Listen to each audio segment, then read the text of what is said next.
Hai, Assalamualaikum dan salam sejahtera kepada semua murid-murid tahun 1 pada hari ini. Hari ini kita akan belajar mata pelajaran Bahasa Melayu tahun 1 menggunakan buku teks Bahasa Melayu muka surat 99. Tema 6, Sains, Teknologi dan Inovasi, Unit 16, Sains dan Kita. Tajuknya Tenggelam dan Timbul. Baiklah murid-murid semua, sekarang sila buka buku teks Bahasa Melayu muka surat 99. Diulang, buku teks Bahasa Melayu muka surat 99. Hari ini kita akan membaca petikan yang diberi dengan sebutan yang betul dan intonasi yang sesuai. Kemudian kita akan menyatakan maklumat tersirat yang terdapat dalam bahan grafik yang diberi. Baiklah murid-murid, mari kita baca petikan ini bersama-sama. Tenggelam dan timbul. Cikgu Amar membimbing murid-murid membuat uji kaji sains. Mula-mula, murid-murid diminta mengisi air ke dalam gelas plastik. Kemudian, mereka diminta memasukkan duit shilling, tudung botol, batu kecil dan penyedut minuman yang dipotong pendek ke dalam gelas. Yang berikut ialah hasil uji kaji yang dijalankan. Baiklah murid-murid, mari kita lihat pada gambar yang pertama. Kita baca dahulu petikannya. Batu dan duit shilling tenggelam di dalam air. Kamu lihat pada gambar yang diberi, batu dan duit shilling berada di dalam air. Ianya tenggelam. Mengapa ya? Yang gambar kedua pula, kita lihat. Penyedut minuman dan tudung botol timbul di permukaan air.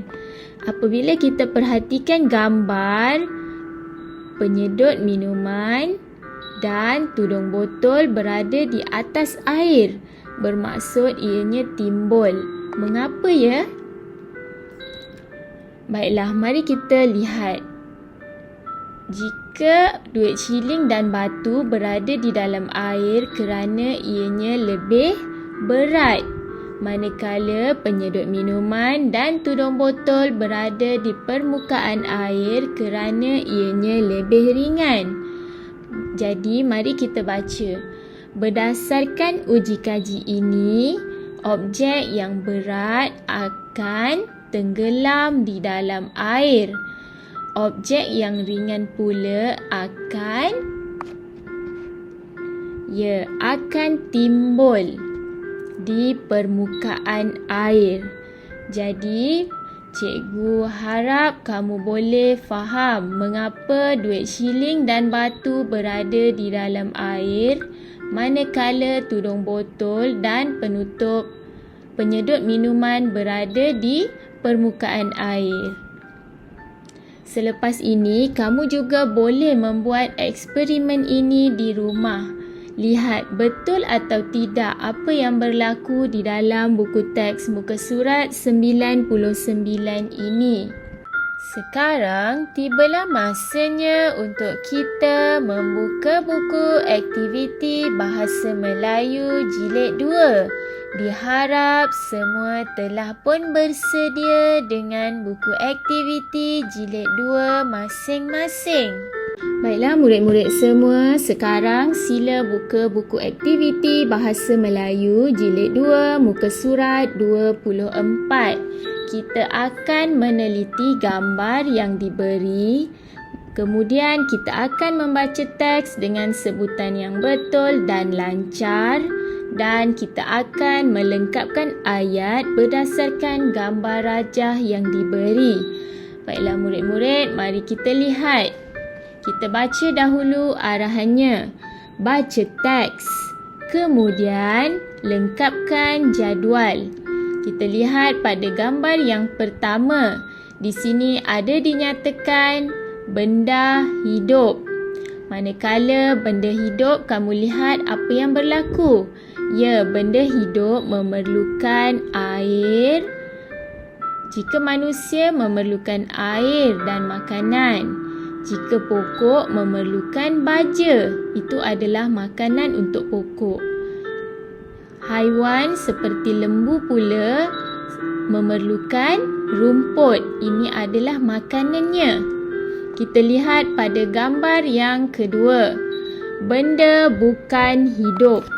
Benda bukan hidup. Contoh yang diberi ialah rumah, basikal dan kerusi. Adakah benda bukan hidup makan? Ya, benda bukan hidup tidak memerlukan makanan.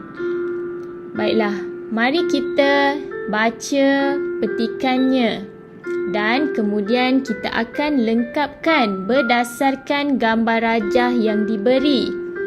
Yang pertama, benda hidup seperti kita lihat pada contoh di atas. Seperti tumbuhan dan haiwan. Okey, benda hidup memerlukan apa ya? Ya, makanan dan air. Benda bukan hidup seperti, kita lihat contohnya ialah rumah, basikal dan kerusi. Benda bukan hidup, ianya makan atau tidak?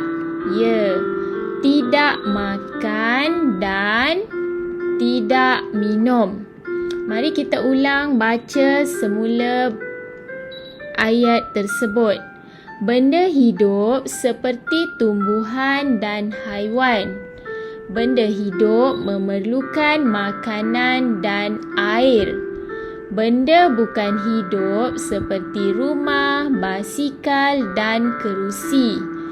Benda bukan hidup tidak makan dan tidak minum. Baiklah murid-murid, sekarang kamu bolehlah melengkapkan buku aktiviti kamu muka surat 24 dengan tulisan yang kemas dan ejaan yang betul. Selepas itu, kamu boleh warnakan pula gambar ini. Murid-murid semua, sila hantar tugasan yang telah siap ke dalam Google Classroom kamu.